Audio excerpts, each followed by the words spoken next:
ಸ್ನೇಹಿತರೆ, ಅಂತೂ ಇಂತೂ ಬಾಂಗ್ಲಾ ಬಾಯಿಗೆ ಭಾರತ ದೊಡ್ಡ ಬರೆ ಎಳೆಯೋಕೆ ತಯಾರಾಗಿದೆ.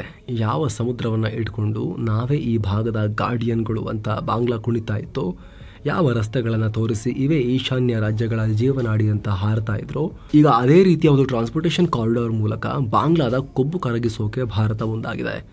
ಬಾಂಗ್ಲಾದ ಹೆದ್ದಾರಿಯನ್ನ ಕ್ಲೋಸ್ ಮಾಡಿ ಮತ್ತೊಂದು ದಾರಿ ನಿರ್ಮಿಸೋಕೆ ಭಾರತ ಪ್ಲಾನ್ ಹಾಕ್ತಾ ಇದೆ. ಇದರ ನಿರ್ಮಾಣಕ್ಕೆ ಭರ್ತಿ 22,000 ಕೋಟಿ ರೂಪಾಯಿಯನ್ನ ಭಾರತ ಸುರಿತಾ ಇದೆ. ಭಾರತದ ಪಾಲಿಗೆ ಗೇಮ್ ಚೇಂಜರ್. ಈಶಾನ್ಯ ರಾಜ್ಯಗಳ ಸಂಪರ್ಕಕ್ಕೆ ದಿ ಗಾರ್ಡಿಯನ್ಗೆ ನಕ್ಷತ್ರ ತೋರಿಸೋಕು ಇದು ಪ್ರಾಮುಖ್ಯತೆ ಪಡ್ಕೊಳ್ತಾ ಇದೆ. ಕಂಪ್ಲೀಟ್ ಭಾರತದ ಈಶಾನ್ಯ ರಾಜ್ಯಗಳ ದಿಕ್ಕು ದೆಸೆಯನ್ನೇ ಈ ಯೋಜನೆ ಚೇಂಜ್ ಮಾಡ್ತಾ ಇದೆ. ಹಾಗಿದ್ರೆ ಬಾಂಗ್ಲಾ ಮುಂದೆ ಭಾರತ ಮಾಡ್ತಿರೋದೇನು? ಈ ದಾರಿ ಬಾಂಗ್ಲಾ ಕೊರಳಿಗೆ ಯಮಪಾಶ ಆಗುತ್ತಾ? ಚೀನಾವನ್ನ ಕೌಂಟರ್ ಮಾಡೋ ನಿಟ್ಟಿನಲ್ಲಿ ಅರಕನ್ ಆರ್ಮಿಯೊಂದಿಗೆ ಸಂಬಂಧ ವೃದ್ಧಿಸುವಲ್ಲಿ ಇದು ಅತಿ ಮುಖ್ಯ ಅಂತ ಕರೆಸ್ಕೊಳ್ತಿರೋದು ಯಾಕೆ? ಎಲ್ಲವನ್ನ ಈ ವರದಿಯಲ್ಲಿ ನೋಡ್ತಾ ಹೋಗೋಣ. ಕಡೆ ತನಕ ಮಿಸ್ ಮಾಡಿದೆ ನೋಡಿ. ಸಮುದ್ರ ಮೂಲಕ ಈಶಾನ್ಯ ಪ್ರವೇಶ, ಯೂನುಸ್ ಬಾಗಿಲಲ್ಲೇ ಭಾರತ ಸವಾರಿ. ಸ್ನೇಹಿತರೆ, ಭಾರತ ಹಾಕಿರೋ ಈ ರೂಟ್ ಬಗ್ಗೆ ಕೇಳಿದ್ರೆ ನಿಮಗೆ ಆಶ್ಚರ್ಯ ಆಗುತ್ತೆ. ಯಾಕಂದ್ರೆ ಸಾಮಾನ್ಯವಾಗಿ ನಮ್ಮ ದೇಶದ ರಾಜ್ಯಗಳನ್ನು ತಲುಪೋಕೆ ನಾವು ಯಾವ ರೂಟನ್ನು ಬಳಸ್ತೀವಿ? ಒಂದು ರಾಜ್ಯದಿಂದ ಇನ್ನೊಂದು ರಾಜ್ಯದ ಮೂಲಕ ಹಾದು ಹೋಗ್ತೀವಿ. ಆದರೆ ಈ ಪ್ರಾಜೆಕ್ಟಲ್ಲಿ ಬೇರೆ ದೇಶದ ಮೂಲಕ ನಾವು ಹಾದು ಹೋಗ್ತೀವಿ. ಕನ್ಫ್ಯೂಸ್ ಆಗಬೇಡಿ, ಈ ಮ್ಯಾಪ್ ನೋಡಿ. ಇಷ್ಟು ದಿನ ಇಲ್ಲಿಂದ ನಾವು ಇಲ್ಲಿಗೆ ಹೋಗೋಕೆ ಬಾಂಗ್ಲಾದ ದಾರಿಯನ್ನು ಬಳಸ್ತಾ ಇದ್ವಿ. ಅಫ್ಕೋರ್ಸ್ ನಮ್ಮಲ್ಲಿ ಸಿಲಿಗುರಿ ಕಾರಿಡಾರ್ ಇದೆ, ಚಿಕನ್ ಸ್ನೆಕ್ ದಾರಿಯಲ್ಲಿ ಹೋಗ್ಬೋದು. ಆದರೆ ಭಾರತ ಅದನ್ನು ಹೆಚ್ಚಾಗಿ ಬಳಸ್ತಾ ಇರಲಿಲ್ಲ. ಯಾಕಂದರೆ ಕಲ್ಕತ್ತಾದಿಂದ ತ್ರಿಪುರಾಗೆ ಹೋಗಬೇಕು ಅಂದರೆ 1650 ಕಿಲೋಮೀಟರ್ ಪ್ರಯಾಣ ಮಾಡಬೇಕಾಗಿತ್ತು. ಇಲ್ಲಿ ಮ್ಯಾಪ್ನಲ್ಲಿ ನೋಡೋಕೆ ಚಿಕ್ಕದಾಗಿ ಕಾಣಿಸ್ತಿರ್ಬೋದು, ಆದರೆ ಈ ಪ್ರಯಾಣ ದಿಲ್ಲಿಯಿಂದ ಹೈದರಾಬಾದ್ಗೆ ಹೋಗುವಷ್ಟು ದೂರ ಆಗುತ್ತೆ. ಮೊದಲಿಗೆ ಕಲ್ಕತ್ತಾ, ನಂತರ ಸಿಲಿಗುರಿ, ಗುವಾಹಟಿ, ಶಿಲ್ಲಾಂಗ್, ಬದರ್ಪುರ, ಅಗರ್ತಲಾ ಹೀಗೆ ಇಡೀ ದೇಶವನ್ನೇ ಸುತ್ತಬೇಕಾಗಿತ್ತು. ಇದೇ ಕಾರಣಕ್ಕೆ ಭಾರತ ಬಾಂಗ್ಲಾದೊಂದಿಗೆ ಒಪ್ಪಂದ ಮಾಡಿಕೊಂಡು ಅವ್ರ ಮೇಲಿಂದ ಹೋಗ್ತಾ ಇತ್ತು. ಈ ರೂಟಲ್ಲಿ ಹೋದರೆ ಅಂದರೆ ಕೋಲ್ಕತ್ತಾ, ಢಾಕಾ, ಅಗರ್ತಲಾ ಮೂಲಕ ಹೋದರೆ ಬರೀ 646 ಕಿಲೋಮೀಟರ್ ಆಗ್ತಾ ಇತ್ತು. 1000 ಕಿಲೋಮೀಟರ್ ಉಳಿತಾ ಇತ್ತು. ಭಾರತಕ್ಕೆ ಆರ್ಥಿಕವಾಗಿ ಮತ್ತು ಬಾಂಗ್ಲಾ ಮೇಲಿನ ಹಿಡಿತಕ್ಕೂ ಇದು ಹೆಲ್ಪ್ ಮಾಡ್ತಾ ಇತ್ತು. ಆದರೆ ಮೊನ್ನೆ ಬಾಂಗ್ಲಾದ ಯೂನಸ್ ಇದಕ್ಕೆ ಕಡ್ಡಿ ಹಾಕಿದ್ರು. ಇಲ್ಲಿ ಅವರೇನು ಬರಬೇಡಿ ಅಂತ ಹೇಳಿಲ್ಲ, ಆದರೆ ಈಶಾನ್ಯ ರಾಜ್ಯಗಳಿಗೆ ಸಂಪರ್ಕ ಇಲ್ಲ, ನಾವೇ ಈ ಭಾಗದ ಗಾರ್ಡಿಯನ್ಸ್, ಚೀನಾ ಈ ಭಾಗದಲ್ಲಿ ಹೂಡಿಕೆ ಮಾಡಿದ್ರೆ ಎರಡೂ ದೇಶಗಳಿಗೆ ಉಪಯೋಗ ಆಗುತ್ತೆ ಅಂತೆಲ್ಲ ಮಾತನಾಡಿದ್ರು. ಅದು ಭಾರತಕ್ಕೆ ಅಪಾಯದ ಕರೆಗಂಟೆ ಆಯಿತು. ಹೀಗಾಗಿ ಭಾರತ ಕೂಡ ಎಚ್ಚೆತ್ತುಕೊಳ್ತು. ಅವಾಯ್ಡ್ ಮಾಡೋಕೆ ಮತ್ತೊಂದು ಬದಿಯಲ್ಲಿ ಅಂದರೆ ಮಯನ್ಮಾರ್ ಮೂಲಕ ಪ್ಲಾನ್ ಮಾಡಿದೆ ಭಾರತ. ಹಾಗೆ ನೋಡಿದ್ರೆ 90ರ ದಶಕದಲ್ಲೇ ಭಾರತ ಇಂಥ ಒಂದು ಪ್ಲಾನ್ ಹಾಕಿತ್ತು. ಆದರೆ ನಮ್ದು ಗೊತ್ತಲ್ಲ ಭಾರತದ ಕತೆ, ಎಷ್ಟು ದಿನ ಆಗುತ್ತೆ ಅಷ್ಟು ದಿನ ತಳ್ಕೊಂಡು ಹೋಗೋ ಸೋಂಬೇರಿ ಮನಸ್ಥಿತಿ ನಮ್ಮ ಸರ್ಕಾರಗಳಿಗೆ.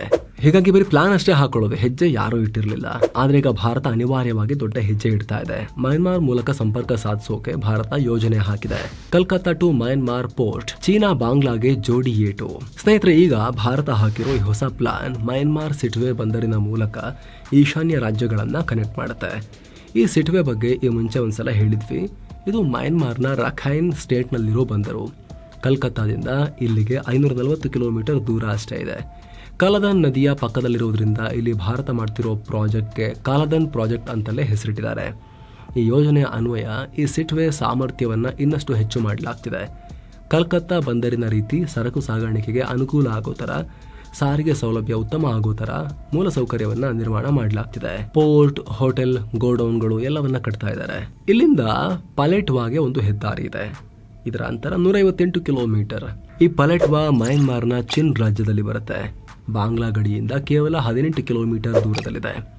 ಭಾರತ ಸರ್ಕಾರ ಇಲ್ಲಿ ಸಾಕಷ್ಟು ಅಭಿವೃದ್ಧಿ ಕಾಮಗಾರಿಗಳನ್ನ ಹಮ್ಮಿಕೊಂಡಿದೆ. ಇನ್ನು ಈ ಪಲೆಟ್ವಾದಿಂದ ಕಲೆಟ್ವಾಗೆ ಹೆದ್ದಾರಿ ಇದೆ. ಅಲ್ಲಿಂದ ಇದು ನಮ್ಮ ಝೋರಾಂಫಿಗೆ ಸಂಪರ್ಕ ಕಲ್ಪಿಸುತ್ತೆ. ಈ ಝೋರಾಂಫಿ ಮಿಜೋರಾಂ ಬಾರ್ಡರ್ ನಲ್ಲಿದ್ದು ಅಲ್ಲಿಂದ ಲಾಂಗ್ ಕ್ಲಾಯ್ ನಗರಕ್ಕೆ ಇದು ಸಂಪರ್ಕ ಕಲ್ಪಿಸುತ್ತೆ. ಅಲ್ಲಿಂದ ಐಝೋಲ್, ಆನಂತರ ಸಿಲ್ಚಾರ್ಗೆ ಇದು ಕನೆಕ್ಟ್ ಆಗುತ್ತೆ. ಸ್ನೇಹಿತರೆ, ಈ ಸಿಲ್ಚಾರ್ನಿಂದ ಶಿಲಾಂಗ್ಗೆ ಭಾರತ ಈ ಹೊಸ ಯೋಜನೆಯನ್ನ ಹಾಕಿದ್ದು 2030ಕ್ಕೆ ಇದು ಕಂಪ್ಲೀಟ್ ಆಗುತ್ತೆ. 168.8 ಕಿಲೋಮೀಟರ್ ಉದ್ದದ ಫುಲ್ ಹೈ ಸ್ಪೀಡ್ ಕಾರಿಡಾರ್ ಹೆದ್ದಾರಿ ನಿರ್ಮಾಣ ಮಾಡ್ತಿದ್ದಾರೆ. ಇದು ಚತುಷ್ಪಥ ಹೆದ್ದಾರಿಯಾಗಿದ್ದು ಈಶಾನ್ಯ ರಾಜ್ಯಗಳ ಮೊದಲ ಹೈಸ್ಪೀಡ್ ಕಾರಿಡಾರ್ ಆಗ್ತಾ ಇದೆ. ಇದರಲ್ಲಿ 19 ಮೇಜರ್ ಬ್ರಿಡ್ಜಸ್, 153 ಸಣ್ಣ ಬ್ರಿಡ್ಜಸ್, 326 ಕಲ್ವರ್ಟ್ಸ್ ಅಂದ್ರೆ ಮಿನಿ ಸೇತುವೆ ತರ ಅಂತ ಅನ್ಕೊಳ್ಳಿ, ಹಾಗೆ 22 ಅಂಡರ್ ಪಾಸ್, 26 ಮೇಲ್ ಸೇತುವೆ, 8 ಸಬ್ವೆ, 34 ವೈಡಕ್ಟ್ ಗಳನ್ನ ಇದು ಒಳಗೊಂಡಿದೆ. ಒಟ್ಟಾರೆ ಮೇಘಾಲಯದ ಶಿಲಾಂಗ್ ನಿಂದ ಈ ದಕ್ಷಿಣದ ಮಿಜೋರಾಂ, ತ್ರಿಪುರಾ ತನಕ ಭಾರತಕ್ಕೆ ಇದು ಸಂಪರ್ಕ ಒದಗಿಸುತ್ತೆ. ಅಲ್ಲಿಂದ ಮಯನ್ಮಾರ್ ದಾಟಿ ಇದು ಬಂಗಾಳ ಕೊಲ್ಲಿಗೆ ಕನೆಕ್ಟ್ ಆಗುತ್ತೆ. ಇದಕ್ಕೆ 22,864 ಕೋಟಿ ರೂಪಾಯಿ ಮೀಸಲಿಟ್ಟಿದ್ದು ಏಪ್ರಿಲ್ 30ನೇ ತಾರೀಕು ಕೇಂದ್ರ ಸಚಿವ ಸಂಪುಟ ಇದಕ್ಕೆ ಅಪ್ರೂವಲ್ ಕೂಡ ಕೊಟ್ಟಿದೆ. ಖಾಸಗಿ ಮತ್ತು ಸರ್ಕಾರಿ ಕಂಪನಿಗಳು ಕೂಡ ಇದರಲ್ಲಿ ಪಾಲ್ಗೊಳ್ತಾ ಇದ್ದಾರೆ. ಅತ್ಯಂತ ವೇಗವಾಗಿ ಕೆಲಸ ಮಾಡೋಕೆ ಸೂಚನೆ ಕೊಡಲಾಗಿದೆ. ಏನೋ ಸ್ನೇಹಿತರೆ, ವರದಿಯಲ್ಲಿ ಮುಂದುವರಿಯುವ ಮುನ್ನ seven signs tourism company Kashi ಅಯೋಧ್ಯೆಗೆ ಮತ್ತೊಂದು ಟ್ರಿಪ್ ಆಯೋಜನೆ ಮಾಡಿದೆ.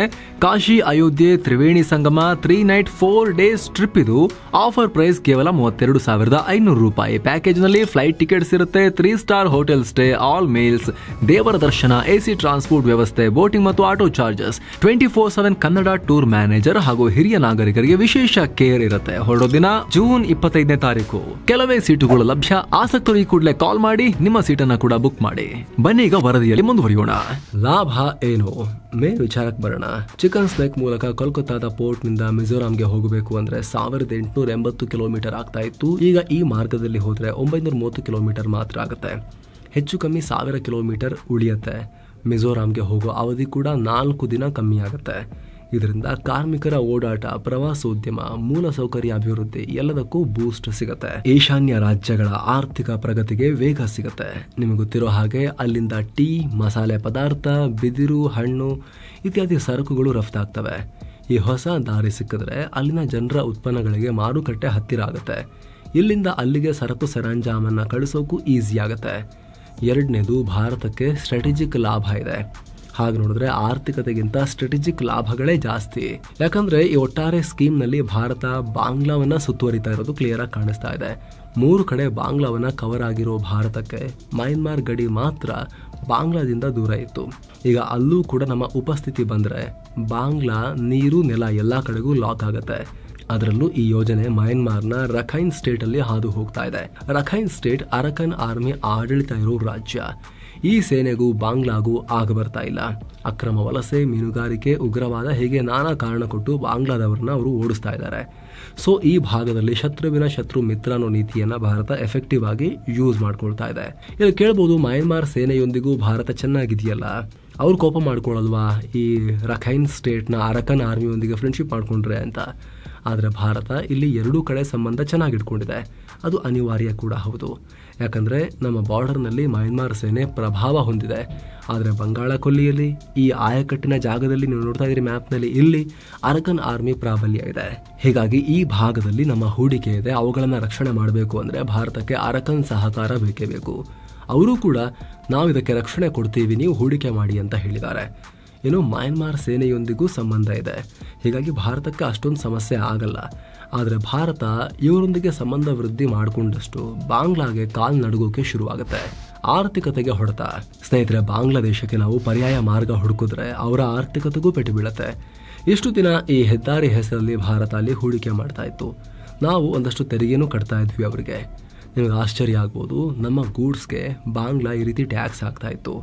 ಪ್ರತಿ ಟನ್ಗೆ ಬೇಸಿಕ್ ಟ್ರಾನ್ಸಿಟ್ ಫೀಸ್ ಅಂತ 154 ರೂಪಾಯಿ, ಡಾಕ್ಯುಮೆಂಟ್ ಪ್ರೊಸೆಸಿಂಗ್ ಫೀ ಅಂತ 23 ರೂಪಾಯಿ, ಕಂಟೈನರ್ ಸ್ಕ್ಯಾನಿಂಗ್ ಫೀ ಅಂತ 193 ರೂಪಾಯಿ, ಸೆಕ್ಯೂರಿಟಿ ಚಾರ್ಜ್ ಅಂತ ಪ್ರತಿ ಟನ್ಗೆ 76 ರೂಪಾಯಿ, ಅಡ್ಮಿನಿಸ್ಟ್ರೇಟಿವ್ ಫೀ ಅಂತ ಪ್ರತಿ ಟನ್ಗೆ 76 ರೂಪಾಯಿ, ಟ್ರಾನ್ಸ್ಶಿಪ್ಮೆಂಟ್ ಫೀ ಅಂತ ಪ್ರತಿ ಟನ್ಗೆ 15 ರೂಪಾಯಿ, ಎಸ್ಕಾರ್ಟ್ ಚಾರ್ಜ್ ಅಂತ ಪ್ರತಿ ಕಿಲೋಮೀಟರ್ಗೆ 65 ರೂಪಾಯಿ ವಿಧಿಸ್ತಾ ಇತ್ತು. ಹಾಗೆ ರೋಡ್ ಯೂಸೇಜ್ ಫೀ ಅಂತ ಪ್ರತಿ ಟನ್ಗೆ 1 ರೂಪಾಯಿ. ಹೀಗೆ ಚಿತ್ರ ವಿಚಿತ್ರ ಟ್ಯಾಕ್ಸನ್ನು ನಮಗೆ ಹಾಕಿ ಅವರ ದಾರಿಯನ್ನು ನಾವು ಬಳಸ್ಕೊಂಡಿದ್ದಕ್ಕೆ ಅವರು ಟ್ಯಾಕ್ಸ್ ಕಲೆಕ್ಟ್ ಮಾಡಿ ಅವರ ಹೊಟ್ಟೆಯನ್ನು ತುಂಬಿಸ್ಕೊಳ್ತಾ ಇದ್ರು. ಪ್ರತಿ ಟನ್ನಿಗೆ ಹೇಳಿದ್ದು ಲಕ್ಷ ಲಕ್ಷ ಟನ್ ಟ್ರಾನ್ಸ್ಪೋರ್ಟ್ ಆಗುತ್ತೆ ಈ ರೀತಿ ಈಶಾನ್ಯ ಭಾರತಕ್ಕೆ ಮೇನ್ಲ್ಯಾಂಡ್ ಭಾರತದಿಂದ. ಸೊ ಸಖತ್ ದುಡ್ಡು ಮಾಡ್ಕೊಳ್ತಾ ಇದ್ರು. ಈಗ ಅದಕ್ಕೆಲ್ಲ ಮಣ್ಣು ಬೀಳುತ್ತೆ. ಈಗ ಆಲ್ರೆಡಿ ಭಾರತ ಬಾಂಗ್ಲಾಗೆ ನೀಡಿದ್ದ ಸಾರಿಗೆ ಮೂಲಸೌಕರ್ಯ ಸೌಲಭ್ಯವನ್ನು ಕೂಡ ರದ್ದು ಮಾಡಿದೆ. ಬಾಂಗ್ಲಾದ ಕೆಲ ಉತ್ಪನ್ನಗಳಿಗೆ ನಿಷೇಧ ಹೇರಿದೆ. ಭೂಮಿಯ ಮೂಲಕ ಕಳಿಸಬೇಡಿ, ನಿಮ್ಮ ಸಾಮಾನ್ಯನಿದ್ರು ಕೂಡ ಹಡಗಿನ ಮೂಲಕ ಕಳಿಸಿ ಅಂತ ಕಂಡೀಷನ್ ಹಾಕಿದೆ. ಸೊ ಈ ಹೊಡೆತ ಬಾಂಗ್ಲಾಗೆ ತಡ್ಕೊಳಕ್ಕಾಗ್ತಾ ಇಲ್ಲ. ಯಾಕಂದರೆ ಇಷ್ಟು ದಿನ ಅವರು ಅರಬ್ಬಿ ಸಮುದ್ರಕ್ಕೆ ಹೋಗಬೇಕು ಅಂದರೆ ಭಾರತದ ಎದೆ ಮೇಲೆ ದಾಟ್ಕೊಂಡು ಹೋಗ್ತಾ ಇದ್ರು. ಭಾರತದ ಲ್ಯಾಂಡನ್ನು ಯೂಸ್ ಮಾಡಿ ಅರಬ್ಬಿ ಸಮುದ್ರ ತಲುಪ್ತಾ ಇದ್ರು. ಆದರೆ ಈಗ ಬಂಗಾಳ ಕೊಲ್ಲಿಲಿ ಹೋಗಿ ಕೆಳಗಡೆ ಹಿಂದೂ ಮಹಾಸಾಗರಕ್ಕೆ ಬಂದು ಆಮೇಲೆ ಶ್ರೀಲಂಕಾದ ಹತ್ರ ದಾಟ್ಕೊಂಡು ಬಂದು ಈ ಕಡೆಗೆ ಬಂದು ಅರಬ್ಬಿ ಸಮುದ್ರ ತಲುಪಬೇಕಾಗತ್ತೆ. ಈಗ ಟ್ರಾನ್ಸ್ಪೋರ್ಟೇಷನ್ ಕಾಸ್ಟ್ ಎಲ್ಲ ತುಂಬ ದುಬಾರಿ ಆಗ್ತಾ ಇದೆ. ಹೀಗಿರಬೇಕಾದ್ರೆ ಈ ಹಣ ಹೂಡಿಕೆಯು ನಿಂತು ಹೋದರೆ ಬಾಂಗ್ಲಾದ ಉದ್ಯಮ ಕ್ಷೇತ್ರ ಸಿಕ್ಕಾಪಟ್ಟೆ ಸಂಕಷ್ಟಕ್ಕೆ ಸಿಕ್ಕಾಕೊಳ್ಳುತ್ತೆ. ಭಾರತ ಮಾಡಿಕೊಡ್ತಾ ಇದ್ದ ಮೂಲ ಸೌಕರ್ಯ ಅಭಿವೃದ್ಧಿ ಕೂಡ ಬಂದಾಗುತ್ತೆ. China factor. ಇನ್ನು ಈ ಹೊಸ ದಾರಿ ಶುರು ಮಾಡೋದು ಚೀನಾ ದೃಷ್ಟಿಯಿಂದಲೂ ಇಂಪಾರ್ಟೆಂಟ್. ಇದೇ ರಖೈನ್ ಸ್ಟೇಟ್ನಲ್ಲಿ ಚೀನಾ ಕ್ಯಾಕ್ಪೂ ಅನ್ನೋ ಕಡೆ ಬಂದರು ನಿರ್ಮಾಣ ಮಾಡ್ತಿದೆ. ನಾವು ನಿರ್ಮಿಸ್ತಿರೋ ಸಿಟ್ವೇಗೂ ಈ ಕ್ಯಾಕ್ಪೂಗೂ 250 ಕಿಲೋಮೀಟರ್ ದೂರ ಮಾತ್ರ. ಸೊ ಚೀನಾ ಮೇಲೆ ಕಣ್ಣಿಡೋಕೆ ಭಾರತಕ್ಕೆ ಇಲ್ಲೊಂದು ನೆಲೆ ಅತ್ಯಗತ್ಯ. ಹೇಳಿ ಕೇಳಿ ಚೀನಾ ಬಾಂಗ್ಲಾ ಮೂಲಕ ಮಯನ್ಮಾರ್ ಮೂಲಕ ಬಂಗಾಳ ಕೊಲ್ಲಿ ಪ್ರವೇಶಿಸೋ ಯೋಜನೆಯನ್ನು ಹಾಕಿದೆ. ಇದೇ ಮಯನ್ಮಾರ್ನಲ್ಲೇ ಚೀನಾ ತನ್ನ BRI ಪ್ಲಾನ್ ಕೂಡ ಹಾಕೊಂಡಿದೆ. ಮಲಕ್ಕಾ ಜಲಸಂಧಿ ತಪ್ಪಿಸಿ ಇಲ್ಲಿಂದ ಓಡಾಡೋಣ ಅನ್ನೋದು ಚೀನಾ ಲೆಕ್ಕಾಚಾರ. ಆದರೆ ಭಾರತ ಇಲ್ಲೂ ಬಂದು ಈ ಸಿಟ್ವೇನಲ್ಲಿ ಕುತ್ಕೊಂಡ್ಬಿಟ್ರೆ ನಾವು ಇಲ್ಲೂ ಬರ್ತೀವಿ, ಇಲ್ಲೂ ಪಕ್ಕದಲ್ಲಿ ನಾವಿದ್ದೀವಿ ಅನ್ನೋ ಮೆಸೇಜನ್ನು ಚೀನಾಗೆ ಭಾರತ ಪಾಸ್ ಮಾಡ್ಬೋದು. ಈ ಕ್ಯಾಕ್ಪೂಲ್ ಕುತ್ಕೊಂಡು ಚೀನಾದವರು ಈಶಾನ್ಯ ಭಾರತದಲ್ಲಿ ಬಂಡುಕೋರರಿಗೆ ಸಹಾಯ ಮಾಡೋಕ್ಕೆ ಪ್ರಯತ್ನ ಪಟ್ಟರು ಕೂಡ ಭಾರತ ಅಲ್ಲಿಂದ ಎಫೆಕ್ಟಿವ್ ಆಗಿ ಅದನ್ನು ಮಾನಿಟರ್ ಮಾಡ್ಬೋದು, ಕೌಂಟರ್ ಕೊಡ್ಬೋದು. ಇದನ್ನು ಬಿಟ್ಟರೆ ಸಿಲಿಗುರಿ ಕಾರಿಡಾರ್ನ ಡಿಪೆಂಡೆನ್ಸಿ ಕೂಡ ಕಮ್ಮಿ ಆಗುತ್ತೆ. ಬಂಗಾಳ ಕೊಲ್ಲಿಯಲ್ಲಿ ನಮ್ಮ ಓಡಾಟ ಕಣ್ಗಾವಲಿಡೋಕ್ಕೂ ಕೂಡ ಈ ದಾರಿ ನಮಗೆ ಸಹಕಾರ ಕೊಡುತ್ತೆ.